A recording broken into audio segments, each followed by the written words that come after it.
Olá, eu aqui de novo no meu programa Na Real, podcast que só traz pessoas incríveis para conversar. E hoje aqui uma pessoa que eu sou muito fã, Amanda Oliveira, também chamada de Amandinha, né, pelas pessoas que a conhecem, mas uma super líder à frente aí das Valquírias, ou Valquírias World, né? Bem-vinda, Amanda! Obrigada pelo convite. É um prazer, uma honra e um presente estar aqui com você, Sandra. Ah, presente é meu. Acompanho aí já um pouco a sua trajetória. E dentro desse programa a gente traz aqui temas do dia a dia, o trabalho de muita gente bacana que está fazendo grandes transformações, para que a gente possa ver casos reais, né, Amanda, que podem ser facilmente replicados dentro das empresas. Basta a gente querer um pouquinho. Então, para a gente começar, se apresenta um pouco para quem não te conhece, quem é a Amanda, como é que a Amanda chegou até aqui, o que você acha relevante aqui para a gente compartilhar? Tá bom, vou contar um pouquinho aqui da minha história bem resumida. Eu sou Amanda Oliveira, eu tenho 33 anos, Sandra aí. Eu nasci em uma favela na zona sul de São Paulo, né? Eu cresci ali vendo minha mãe fazer uma refeição para que eu e minhas irmãs pudéssemos fazer duas e vi a enchente levar tudo de dentro do barraco onde nós morávamos ali, que era um barraco feito de papelão, lona e madeira. Quando eu tinha 3 meses de vida, eu fiquei muito doente. Minha mãe não tinha recurso para fazer a inalação, então ela improvisava aquela inalação, fervendo a água, colocando dentro de uma bacia ou dentro de uma panela, e aquele vapor que subia funcionava como expectorante, né? Que minha mãe dizia na época. E um dia minha mãe chegou muito cansada do trabalho, ela pediu para o meu pai fazer a inalação. Ele estava muito cansado também, ele cochilou e eu caí com o rosto dentro da água fervendo. Eu tinha 3 meses de vida. Naquela noite eu tive 3 paradas cardíacas. Fui internada. Minha mãe saiu correndo da favela, entrou no primeiro carro que estava passando, me levou para o primeiro hospital. Eu fui internada às pressas. Fiquei 22 dias lá e os médicos começaram a preparar a minha família para minha morte. E na favela falta muita coisa, né? Mas tem um ativo muito forte que é a fé. Tem um lugar ali de muita proteção e que faz com que as pessoas que estão em situação de pobreza consigam sobreviver, né, diante daquele caos, daquela situação em que vivem. Então, minha mãe se reuniu com 80 mulheres da favela e contou para elas que os médicos tinham me desenganado e elas, cada uma dentro das suas crenças, fizeram seus pedidos, preces e orações na porta do barraco onde nós morávamos. E no outro dia eu tive uma melhora significativa. 3 dias depois eu recebi alta e voltei para casa, voltei para a favela. Foi uma infância bastante turbulenta, porque minha mãe tinha que tomar muito cuidado, eu não podia ir para o sol, a gente estava naquela situação de pobreza, minha mãe teve depressão por conta dessa experiência, né, traumática e negativa, e minha mãe tomou uma decisão, ela falou, eu preciso sair dessa situação de pobreza, porque aqui eu estou ficando cada vez mais pobre, eu consigo o básico para sobreviver. Então ela pegou a mim e as minhas irmãs, enfiou em um trem, e trouxe a gente para São José do Rio Preto, interior de São Paulo, para tentar uma vida melhor. Chegando aqui, a gente foi morar numa casa, que era uma casa de barro, mas não era jamais papelão, lona e madeira. Então, a gente estava saindo da extrema pobreza para ir para a pobreza. Então, era o início ali de uma jornada para a emancipação social. Fomos para esse lugar, que a gente percebia nitidamente que a gente ainda estava em situação de pobreza, mas já estávamos num lugar com uma estrutura física um pouco mais protegida. Minha mãe matriculou a mim e as minhas irmãs em um projeto social. Percebemos logo que estávamos morando em um bairro dominado pelo alto índice de tráfico e prostituição. E dentro desse projeto social eu vi minha vida ser transformada por meio da música que vinha das salas de aula, ministrado por uma professora chamada Valquíria. E aí eu vi minha vida ser transformada. E quando eu percebi que eu tinha me emancipado socialmente, aos 17 anos, que eu me tornei monitora, eu resolvi multiplicar o impacto. Então, me tornei mulher, né? Me vi musicista e me vi empreendedora social. Então, nesse processo de multiplicação de impacto, eu fundei um coletivo chamado As Valquírias, que depois se desdobrou em uma organização social e que hoje funciona como uma holding de iniciativas que geram impacto social e que trabalha para que o tema desigualdade social e de gênero seja muito em breve visto somente nos livros de história. Que lindo, né? Uma história dura. Eu fico imaginando você, a mãe também, de garotinho muito fofo, né? Qual o nome do seu filho? Apolo. Apolo. Ele tá com quantos aninhos? 1 e 11. Vai fazer 1 e 2 anos. 11. Parece até mais. As fotos que eu vejo dele, eu encontrei. Ele é grandão, Parece... ele é grandão. Ele é grandão.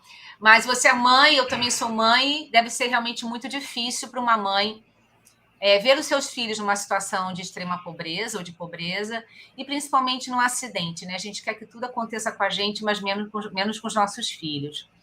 E hoje, como mãe, o que você mais tem de preocupação em relação à ação das valquírias, né? Na região onde ela está, na própria organização que você está atuando? Nós temos aqui um índice, Sandra, muito grave que nos apresenta quais são os danos causados pelas pessoas que vivem nessa situação de extrema pobreza e o que leva o ser humano a ir para um lugar de extrema pobreza, ou o que leva o ser humano a nascer pobre e permitir que a pobreza naquela família seja geracional. Então, a gente atende mulheres não só por uma questão de empoderamento feminino, a gente faz uma conta social. Ao longo desses anos, desde que Valquírias era um coletivo, para depois se transformar em uma organização, a gente foi a campo, pesquisou, vimos por meio de resultados, e os índices, os números mostram para a gente que quando você emancipa uma mulher, naturalmente, dentro de uma comunidade, você está emancipando as crianças que ela tem. Não importa se ela tem 2, 3, 4 ou 5 filhos. Uma mulher forte, ela protege os seus filhos. Então, Valquírias aposta muito nesse investimento no feminino, para dar a garantia também de que os direitos das crianças vão ser cumpridos diante desse lugar ali, que ainda que ela esteja em um bairro negligenciado, em um território negligenciado, a gente sabe que se ela tem uma mãe forte, essa mãe consegue direcionar essa criança para o desenvolvimento do seu caráter, consegue garantir a alimentação, consegue garantir o estudo levando para a escola, porque ela está forte, porque ela tem uma rede de apoio, porque ela está pronta, porque ela tem uma ONG referência que sabe que ela não vai ficar sozinha e que vai dar a ela a garantia dos seus direitos.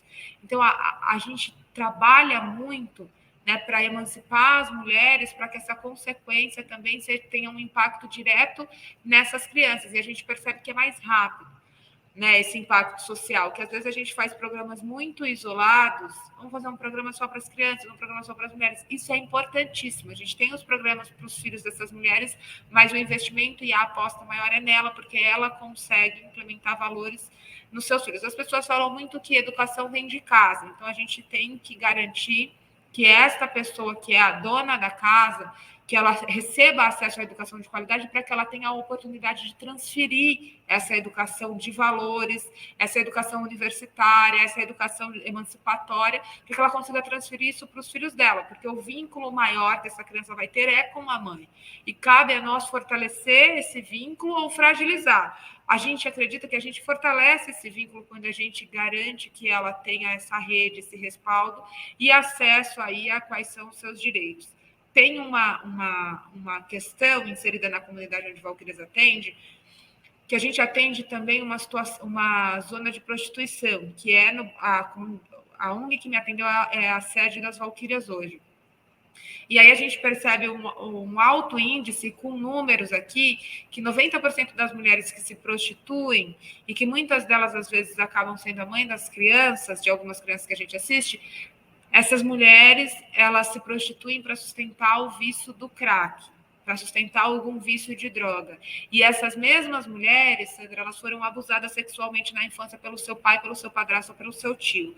Ou seja, ela não conseguiu superar aquele trauma que mexeu tanto com a alma e com a cabeça dela, e essa pobreza fica se perpetuando, ela é geracional. Então, às vezes, o filho vai para o juiz, a gente consegue fazer um resgate de fortalecimento de vínculo, insere ela num programa de atendimento multidisciplinar, olha profundamente para quais são aqueles sonhos, trabalha a criança interior dessa mulher e ela vai se fortalecendo. Então, esta conta social, né, e eu, enquanto mãe, olho para isso, acho que a gente fazer esse exercício de olhar e entender que o desafio está na infância. Então, a gente tem que trabalhar a criança interior dessas mulheres adultas, para que elas resgatem a sua infância, para que elas resgatem a dignidade daquilo que elas não tiverem a oportunidade de viver por um abuso, sexual, moral, físico, e consigam reconstruir a sua dignidade por meio desse resgate. Aí a gente percebe que a conta fecha. Na vida das mulheres, a gente entra com qualificação profissional, empregabilidade, renda, emancipação. E na vida das crianças, a gente entra com arte, a gente entra com cultura. O instrumento musical, para a gente, bem como os direitos, precisam chegar na mão das crianças antes das armas, do abuso e da prostituição. Aí a gente consegue fazer um processo de emancipação social efetivo. Incrível, Amanda. E hoje, olhando muito o RH, a gente vê que as empresas que empregam as mulheres, elas tendem a ter profissionais mais tempo na organização, o turnover é menor, porque as mães não abandonam os filhos, né? É muito raro ter isso. Ela não abandona a família, enquanto que sim, alguns homens abandonam e vão para outras famílias. Então, realmente, a mãe tem esse papel, né? Esse papel de núcleo. E uma outra coisa que eu vejo bastante, eu tenho interagido bastante com os líderes sociais, Cezinha, Dulce, agora você e outros, e eu consegui perceber que quem tem uma base familiar um pouco mais sólida, independente de faltar dinheiro, de faltar comida, mas tem um vínculo afetivo importante com os pais, eles se tornam adultos que não se envolveram com drogas ou não se envolveram com prostituição ou com crime. A exemplo disso, você, pela história que você está trazendo, a própria Dulce, o próprio César, viveram num ambiente difícil, mas os pais, ou a mãe, ou o pai, ou o tio, alguém importante conseguiu blindar. Isso vai ao encontro do que você está falando, né? Que é esse elo de sustentação e que para você e para suas irmãs, são irmãs, deve ter feito muita diferença, né? Faz 100%. É o que muda, é o que vai mudar. O fortalecimento do vínculo familiar, no final das contas, é o que vai dar o destino para aquele ser humano que está ali. Porque eu posso estar numa situação de pobreza, mas eu posso ter uma mãe que olha no meu olho e que fala, filha, vai ficar tudo bem, nós estamos lutando, nós vamos sair daqui.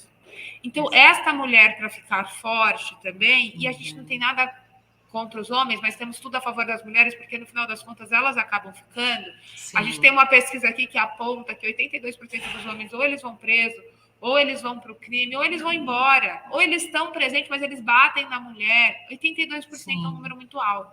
Muito então, alto. Para a gente garantir que os direitos das crianças aconteçam na ponta, para que a gente consiga tirar a lei dos direitos humanos do papel, a gente precisa fazer esse investimento no fortalecimento do vínculo familiar. É o vínculo familiar que vai recalcular a rota daquela família.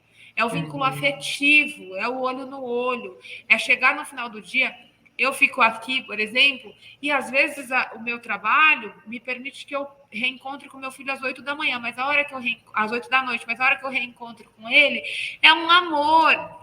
É um, olha, eu te amo tanto, assim, vamos desenhar. Que a gente... E quando eu percebo que às vezes eu estou tentando resolver questões do celular, eu já coloco o celular, eu fico me policiando, eu já coloco o celular, filho, vou mandar, bota ele no carrinho e vamos passear. Então, eu sei que não é o tempo que eu estou ali, em tempos de horas, é a qualidade. Se eu estiver com ele ali 1 hora e meia, 2 horas, o quanto é importante essa afetividade, o quanto esse acolhimento vai fazer toda a diferença para o adulto que eu vou me tornar.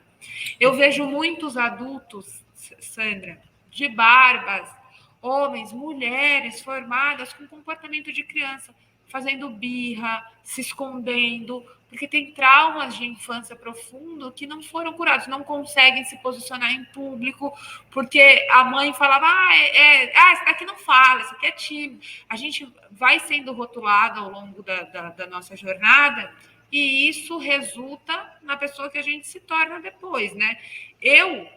A Dulce, o Cezinha e tantas outras pessoas, a gente percebe que a gente também acaba se tornando aquele adulto que a nossa criança precisava ter, mas que os nossos pais foram fundamentais nesse processo de orientação. Então, com certeza, o papel que a Dulce tem hoje no Cores do Mará, ela era uma menina que queria cores, que queria viver uma realidade colorida, e aí ela cria este mundo. A adulta dela, por ter tido um acolhimento, um respaldo familiar, por mínimo que seja, permite que ela manifeste isso, apesar dela estar vivendo numa situação preta e branca. Agora eu quero cores. Né? Agora eu amo estar em ambientes que tem crianças, porque eu vim de uma realidade onde eu sofri muito bullying, as crianças da escola não queriam brincar comigo. Então, hoje eu manifesto uma organização que atende mulheres que vieram da mesma realidade que a minha, porque eu sei o quanto é duro viver isso, que atende meninas para protegê-las desse caos e que, ao mesmo tempo, tem um olhar muito aguçado para as crianças. Na minha organização, você não pode ter apelido, você tem que chamar pelo nome, porque eu sei que isso gera feridas emocionais. Então, no final das contas, a gente se torna este adulto que nós gostaríamos de ter tido na infância. E isso é lindo. Uhum. E quem consegue promover isso e fazer com que a gente consiga enxergar brilho e potência e traz esse olhar de manifestação na fase adulta de coisas poderosas é esse vínculo da infância. Se você vive num ambiente hostil, coisas hostis vão acontecer. Se você vive num ambiente que é caótico, mas tem uma pessoa que te alimenta de esperança, você vai crescer um ser humano esperançoso. Então, por isso que cada vez mais a nossa aposta, o nosso investimento é em fortalecer essa mulher, porque se ela soprar no ouvido do seu filho, tá tudo bem, tá difícil, mas tá tudo certo. Ele sai, ele rompe, e aí as próximas gerações vão ser diferentes. Com certeza. E o que você está falando faz muito sentido, Amandinha, principalmente que a gente olha hoje a mulher no mercado de trabalho, né? Tem uma questão aí histórica onde a mulher acabou ficando um pouco atrás, entrou mais tarde nesse mercado, entrou cheia de culpas, né? E aí a gente está falando aqui, é claro, uma situação de extrema pobreza que você traz. Quando a gente olha as organizações, mesmo aquelas mulheres que tiveram uma vida boa financeira, ainda tem uma insegurança muito forte no seu papel. Essa insegurança também é forte quando a gente fala de situações de extrema pobreza, ou seja, a baixa autoestima, o que a gente chama muito de empoderamento, também é um empoderamento de confiança, além de tudo que você faz, ou você acha que a coisa é tão difícil na favela, na comunidade, que nem se discute o quanto que ela confia no potencial dela ou não? Eu acho que é muito interessante isso, porque, assim, historicamente, nós fomos treinadas para não ocupar palcos, né?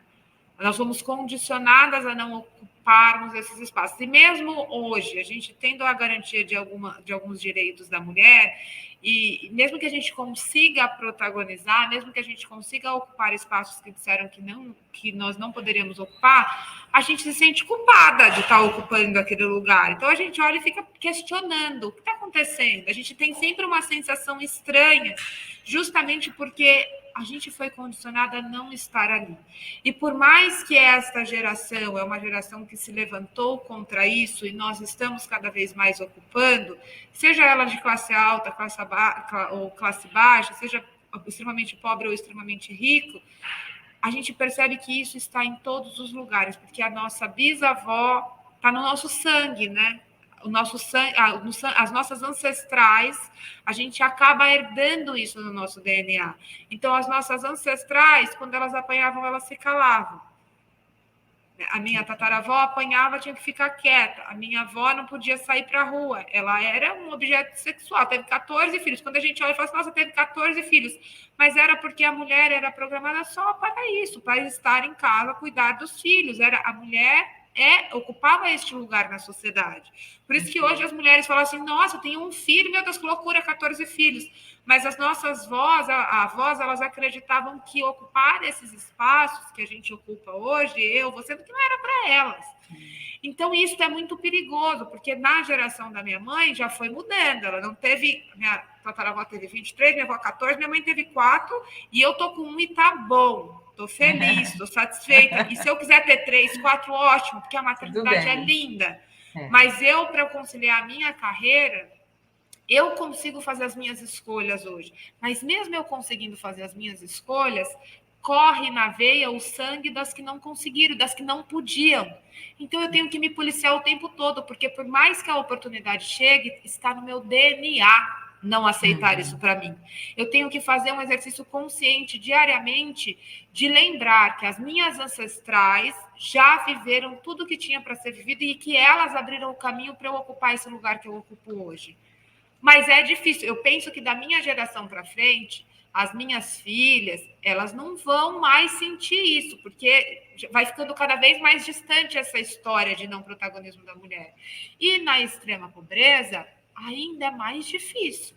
Exato. Porque você já vem com isso no DNA e você vem naquela situação de caos, de desigualdade, somar a desigualdade social, somada à desigualdade de gênero, isso aí vira uma coisa trágica.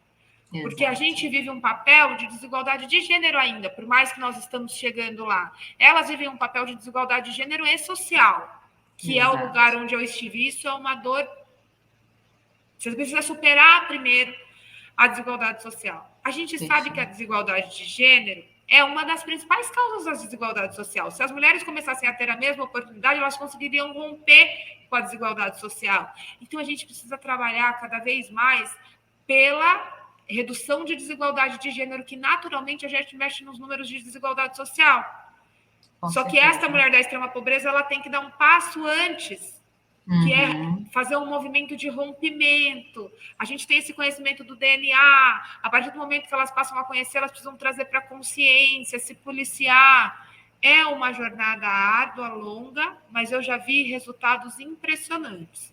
Agora, o que a gente precisa fazer é acertar nas tecnologias que nós estamos implementando. O diagnóstico, Sandra, nós já temos. Quando a pessoa vem me trazer diagnóstico, eu falo, gente, a gente já tem o diagnóstico, nós já sabemos, agora a gente precisa agir, atacar, a gente já sabe o que fazer. Então, é muito por esse caminho, assim, sabe, que eu faço a leitura e é baseada nos dados, é baseada na minha performance de campo, assim. Não, eu acredito muito. E o que me impressiona mais, né, Amandinha, é você, né? Você passa uma confiança. A mulher, ela tem síndrome de impostora naturalmente, né? Você passa uma confiança, você está sempre linda, você sempre passa essa voz firme. Isso é muito importante, principalmente para as meninas que estão te assistindo. Para mim já é importante, né? Eu já super te admiro, mas isso é verdade, mas para as meninas que estão te assistindo e para as mulheres que estão te assistindo, não só de você ter saído de uma realidade hoje, ter o papel que você tem, mas de como é que você se coloca, de onde veio esse talento de oratória, esse talento, essa visão estratégica, essa comunicabilidade, de onde veio? Conta para a gente aqui um pouquinho, como é que essa Amanda se constituiu? A gente entendeu a história, mas como é que foi esse crescimento? Eu acho que eu devo muito à minha criança interior. Assim, a minha criança interior, Sandra, ela foi uma criança que falou pouco e escutou muito. E escutou muitas coisas que não queria, mas no meio disso aprendeu muitas coisas que deveria aprender. Como eu fui uma menina que veio de um lugar de zero de posicionamento, eu não sou não é desde a infância, essa comunicação minha não é nada. Eu tinha um desejo profundo de falar, de me manifestar. Eu sempre fui uma criança muito feliz até o momento em que eu fui para a sala de aula mesmo, com carteiras. Uma carteira na frente da outra, eu olhando para a nuca dos meus colegas, zero de conexão, então zero de empatia. Se eu não me conecto, eu não convivo, como é que eu tenho empatia por aquele ser humano que eu não me conecto com os olhos? Então, enquanto eu estava ali na infância, até os meus 6 anos, foi a coisa mais... Eu era uma menina, eu dava estrelinha.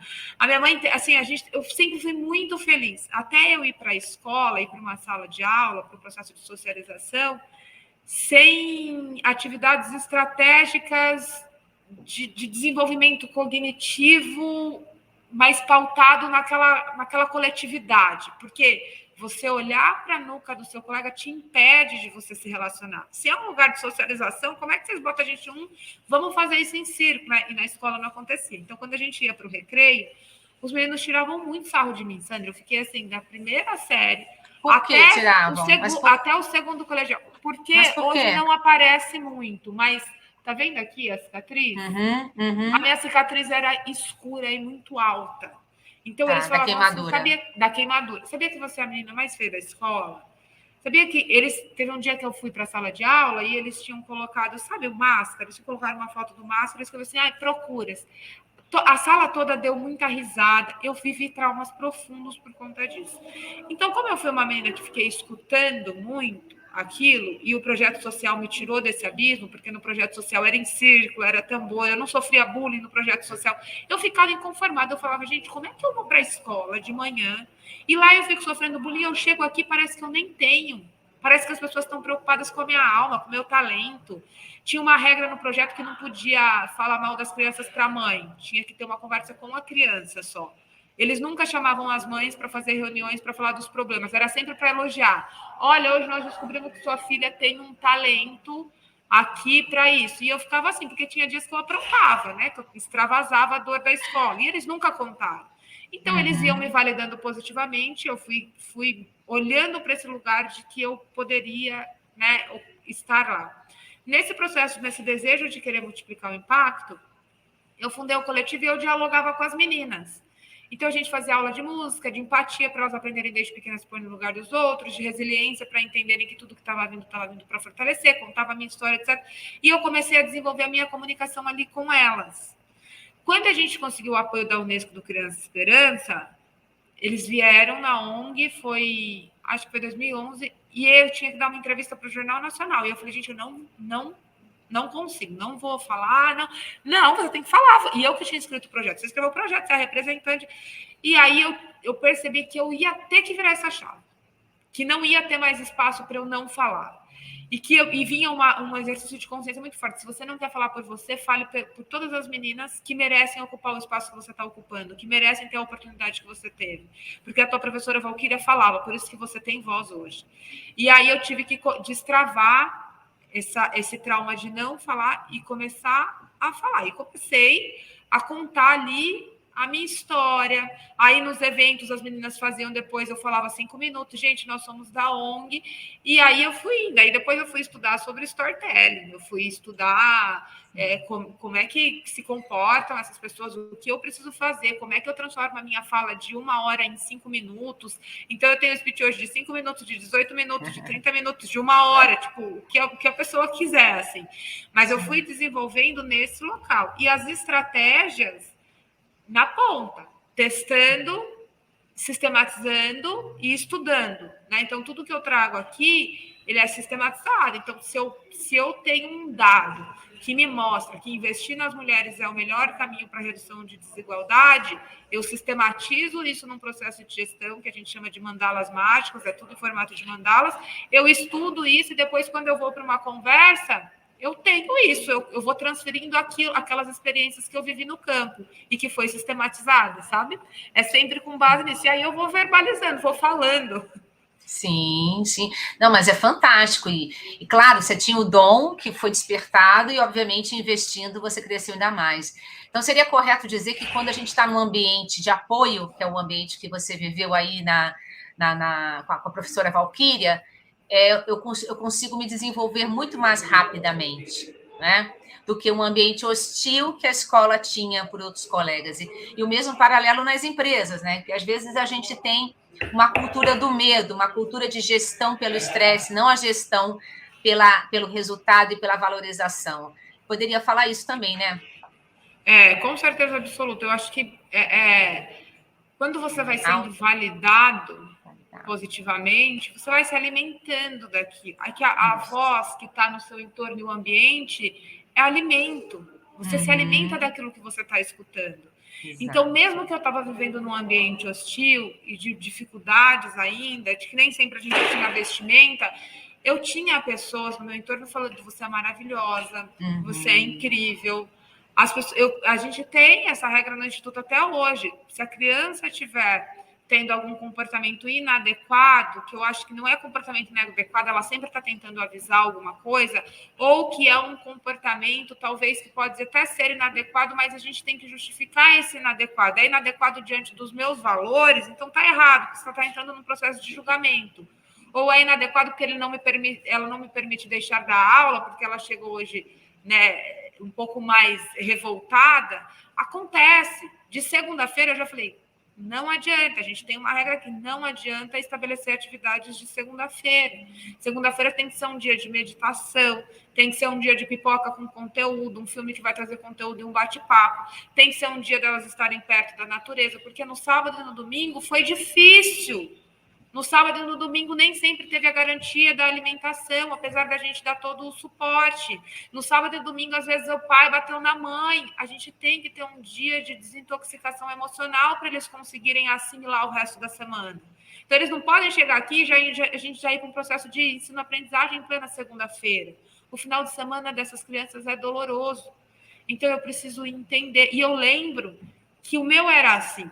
Então, na segunda-feira, às vezes, eu não queria participar de nada, porque eu já tinha vindo de um ambiente de bar, de prostituição. Só que a minha mãe, ela falava coisas assim, importantes, mas o ambiente começou também a me corroer. Eu não queria mais ocupar um ambiente como aquele, eu queria vislumbrar novas coisas.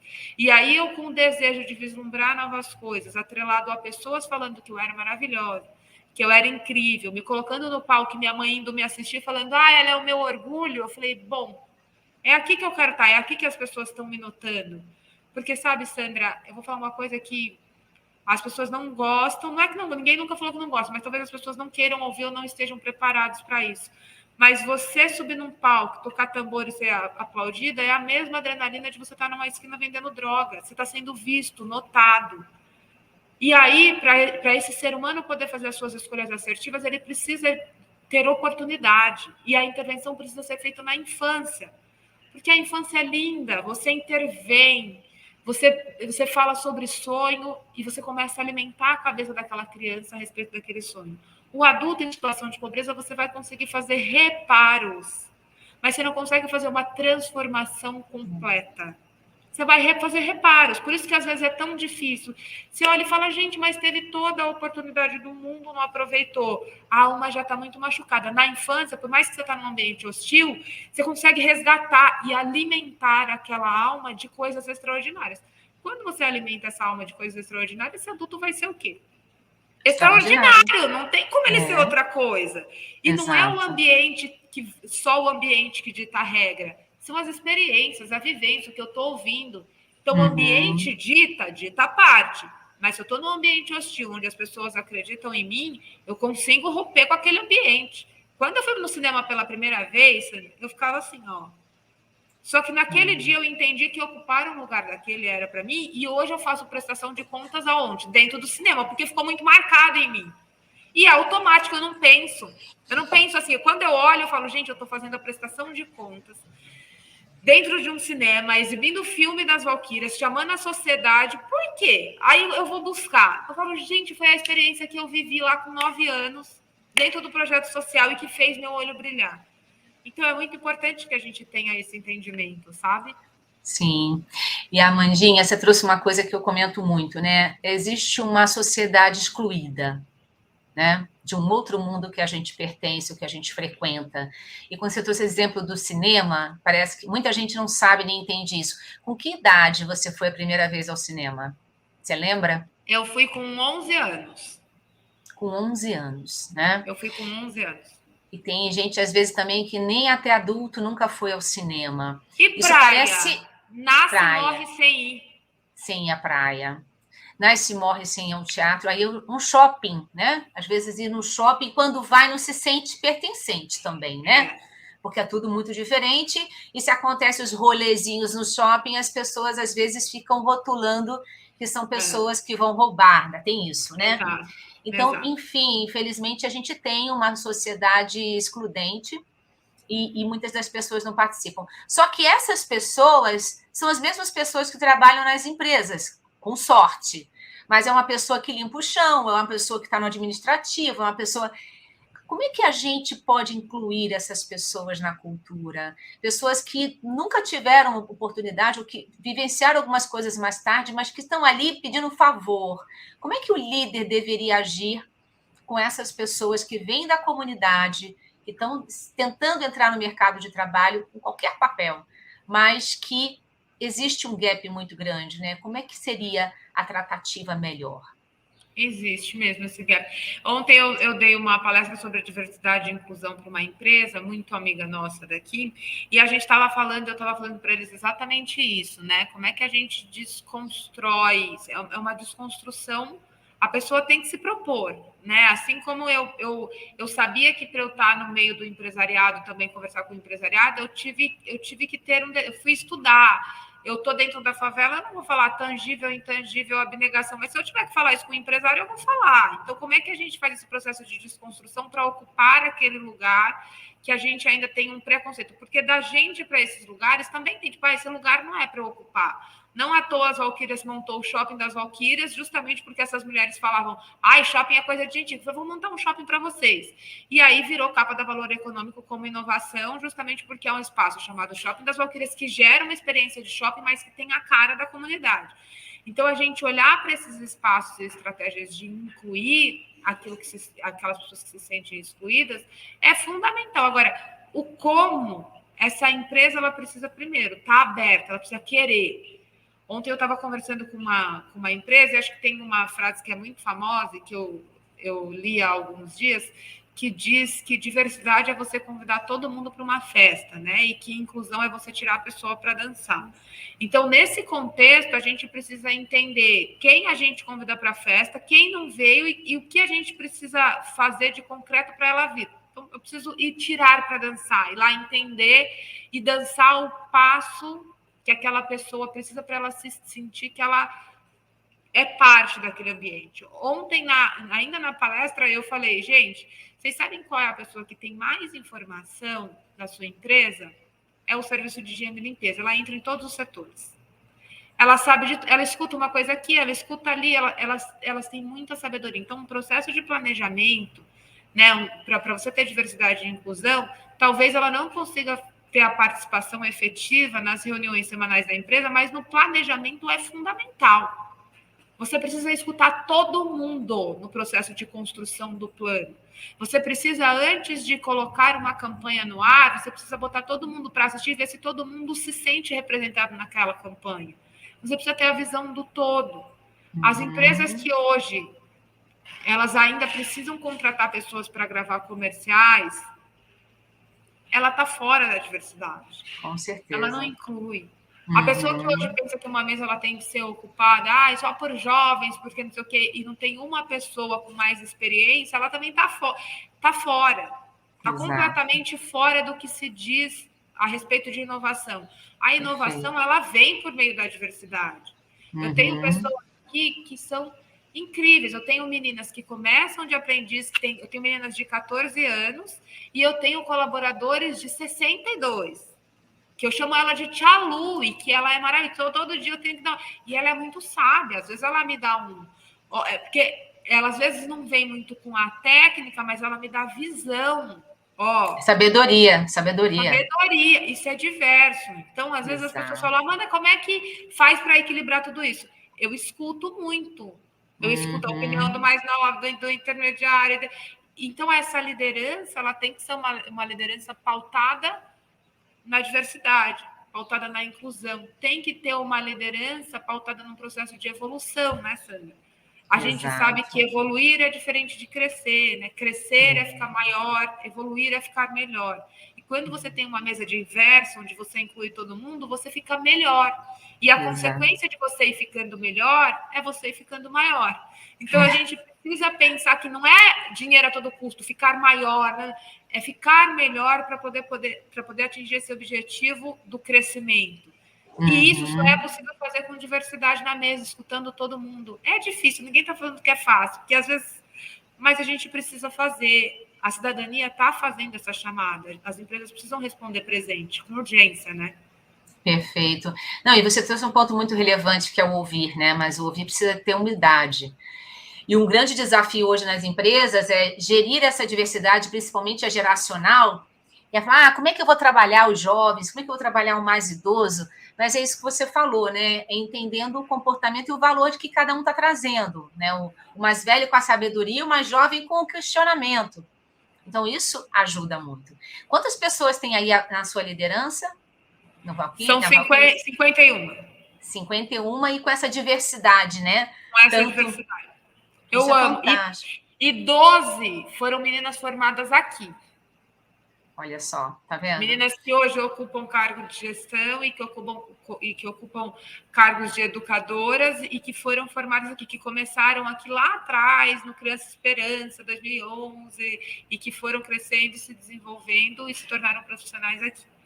Comprometidíssimas, inclusive. Eu imagino. Eu tive aí, a coisa mais linda, né? O trabalho que você faz, o relacionamento que você tem com cada um, né? Mas Amanda, quando a gente fala de uma pessoa, e foi bom esse ponto que você trouxe, que a gente também vê isso na organização, pessoas com mais idade e menos idade, elas estão buscando coisas diferentes. Como é que você mantém essas pessoas engajadas, com cada uma buscando uma coisa no momento de vida? Como é que você vê isso? Eu acho que, assim, primeiro esse ponto da escuta, né? Do sentar para ouvir, de entender que esta pessoa não adianta. Eu sei que parece clichê, mas, gente, desde lá de trás eu sempre trago isso assim. Não é para vocês chegarem aqui e falar, teus problemas ficam para fora do portão, seus problemas traz para mim. Traz para mim. Porque às vezes hoje mesmo eu estava fazendo uma reunião, que lindo isso. É isso, eu falo muito com o meu time, os teus problemas você me traz. Porque às vezes, Sandra, a gente atende tanta gente e a gente esquece às vezes do nosso colaborador. Exato. Que ele é humano, que ele não é de ferro. Claro que a gente trabalha para que se tenha uma gestão de entrega, de disciplina. Mas hoje, por exemplo, eu estava falando com o grupo do Favela 3D e tem uma gestante. E ela falou assim, numa reunião, gente, acho que a gente pode fazer, como são ligações, vamos fazer home office. Eu falei para ela, você como é gestante, você pode tudo. Porque eu já estive gestante, eu sei que é difícil. Tem dia que a gente não quer ver ninguém. Tem dia que o barulho da mesa ali da frente nos incomoda. Então, a percepção que ela tinha quando ela não estava gestante é de que quando ela estava numa mesa com 10 pessoas falando ao mesmo tempo, ela conseguia usar a experiência do outro para resolver o dela. E hoje, ela fala, está difícil, está muita gente falando, mas eu sei que é a gestação, então a gente precisa ter esse olhar de entender e de acolher. Acho que, de modo geral, apesar dos pensamentos, um quer ir para cá, outro quer ir para cá, a liderança, a tomada de decisão, que acaba ficando diretamente na minha mão, ela vai pautada no equilíbrio e no que mais, e dentro desses pensamentos, no que mais se alinha com a cultura organizacional. Então, eu falo, gente, todo mundo aqui vai trazer experiências, e as experiências e as coisas que a gente traz para a mesa é pautada na nossa visão acadêmica e é pautada nas nossas experiências de vida. O que significa isso? Que todo mundo pode trazer tudo. A gente tem um grupo que chama Magic People, que são os momentos, pessoas mágicas. É o momento que a gente senta para criar. E a gente dá muita risada, que você fala assim, nossa, gente, nós temos que criar um nome para este novo programa, um nome para esta campanha. Não é o marketing que cria uma campanha, é o grupo que cria a campanha, e o marketing depois ele opera, ele executa aquilo. Mas esse processo de escutar também nesses momentos de criação é fundamental para o engajamento. E acho que o nosso último acerto para fazer com que as pessoas entendam que, apesar de elas terem pensamentos diferentes, foi a gente criar a nossa mandala. Depois eu até posso te mandar tudo isso. A gente criar a nossa mandala de salário emocional.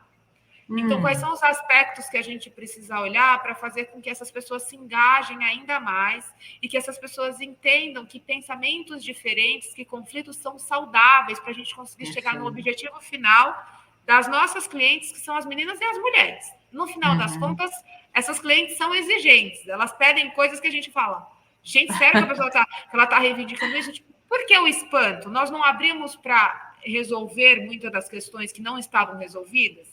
Claro que a gente sabe que a gente está aberto para atender necessidade e não vontades, mas às vezes eu gosto de atender a vontade. Às vezes o que precisa para virar é aquela vontade, aquele desejo que a pessoa não conseguiu atingir, não conseguiu obter por falta de recurso e que está na nossa mão resolver isso. Então, no final das contas, é sempre esse papo de eu penso Y, eu penso Z, mas o que os nossos clientes pensam?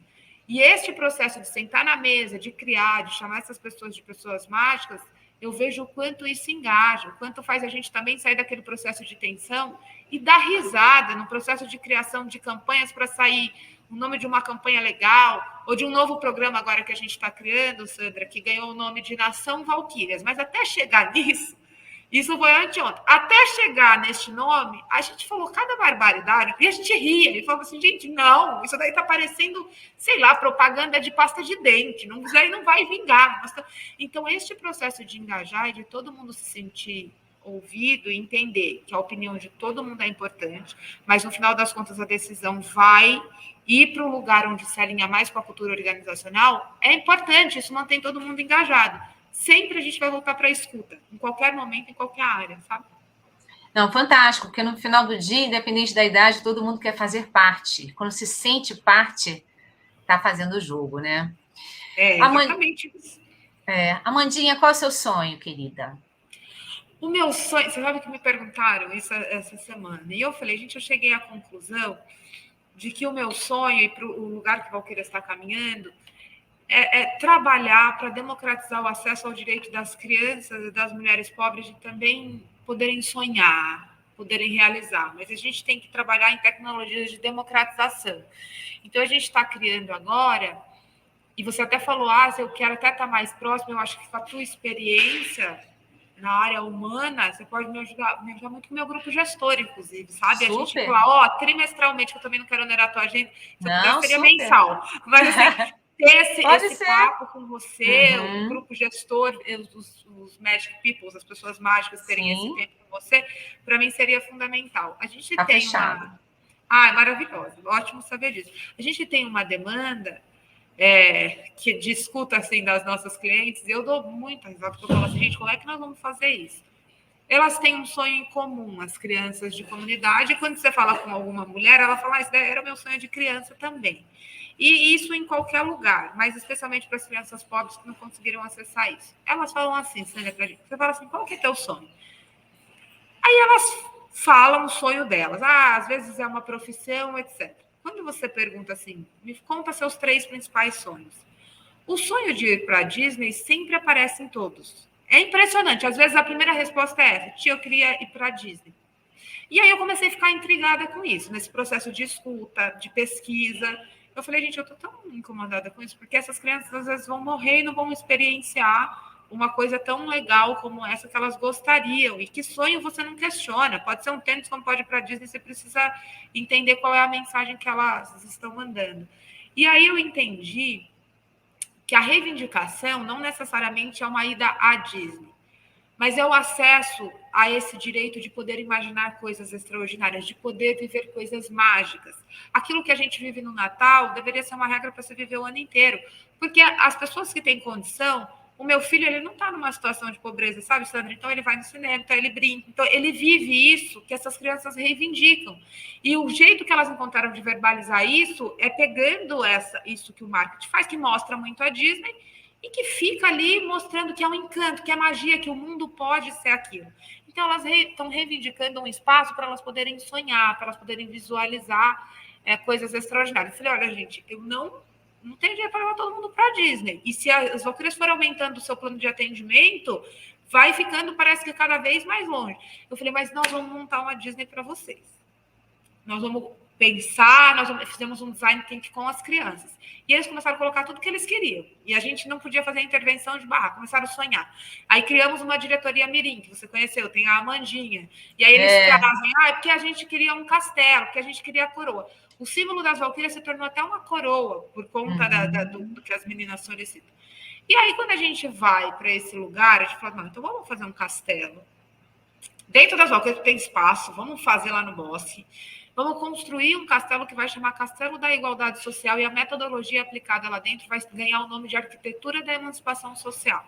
Que lindo. Tudo aquilo que a gente precisa oferecer na infância para que a pobreza não seja geracional vai ter dentro desse castelo.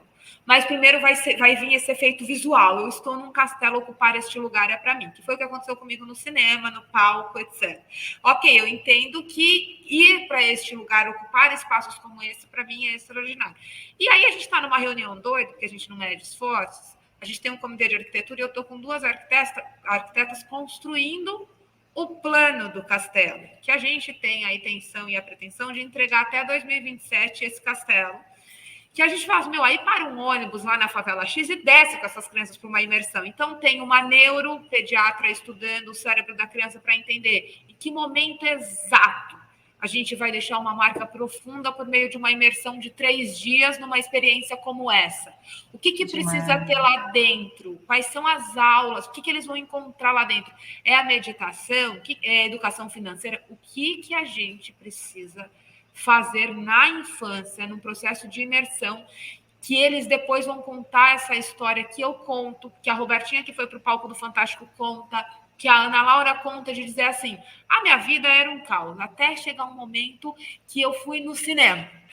Até que chegou um momento que perguntaram qual era o meu sonho. Então, quais são as coisas que eu preciso ter ali dentro para interromper esse ciclo de pobreza ainda na infância? Nós estamos estudando. A maquete, acho que eu já vou ter o ano que eu estou doida por esta maquete. E ali eu vou mostrar como é que dentro de cada espaço vai funcionar essa arquitetura de emancipação social. O que nós precisamos ter na infância para que essa pobreza seja interrompida ali, para que ela olhe e fale, eu entendo que ocupar castelo é para mim, aí ela vai, se ela quiser, depois ela vai para a Disney, ela vai para o castelo que ela quiser. Então a gente vai desconstruir esses barracos hostis, e subir castelos emocionais, inclusive, na cabeça dela, coisas grandiosas. Esse é o meu sonho. Eu vou entregar um castelo da igualdade social. Depois que eu cumprir isso, eu só vou trabalhar para melhorar e para que essa metodologia seja replicada cada vez mais em escolas. Na hora que a gente descobrir o time lindo, vamos multiplicar isso. Que lindo. Conhecendo um pouquinho que eu te conheço, né? Um pouquinho só que eu conheço, mas já dá para perceber que outros sonhos grandiosos virão e de muito impacto.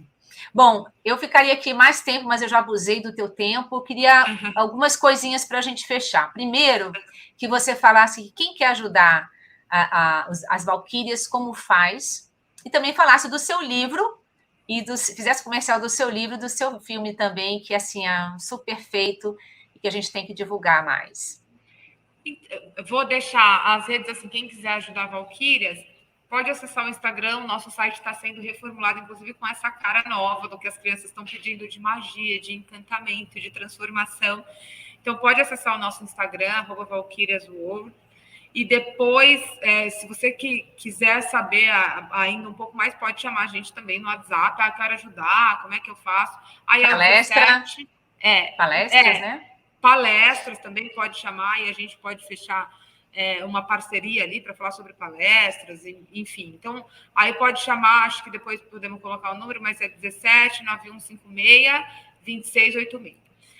E o meu livro, O Jeito Valquírias de Fazer Gestão. Ali eu conto um pouquinho da minha trajetória e de como a gente foi interrompendo os ciclos de pobreza e criando estratégias de gestão para a gente emancipar também a nossa ONG. Né? Porque toda ONG, ela também nasce de uma condição, às vezes, de extrema pobreza. A gente entender quais são as ferramentas que a gente precisa utilizar para emancipar essa ONG, para que essa ONG gere ainda mais impacto na ponta, é fundamental. Então, ali eu conto um pouco dos nossos rituais de gestão, da estratégia, de quais foram as coisas que eu precisei romper, como é que eu cheguei nesse lugar de oratória, que eu conto isso. Quem me vê falando pensa que eu sou assim desde a infância, mas foram rituais de ayahuasca, meditação, cultos evangélicos. Eu fui para tudo também, para entender um pouco de quem era eu e de qual era a minha missão aqui verdadeiramente, né, na Terra. Então, quem quiser saber um pouco mais também do livro, ele foi lançado pela editora Gente e já está disponível ali na Amazon, que chama O Jeito Valquírias de Fazer Gestão. Tá. E acho que é isso.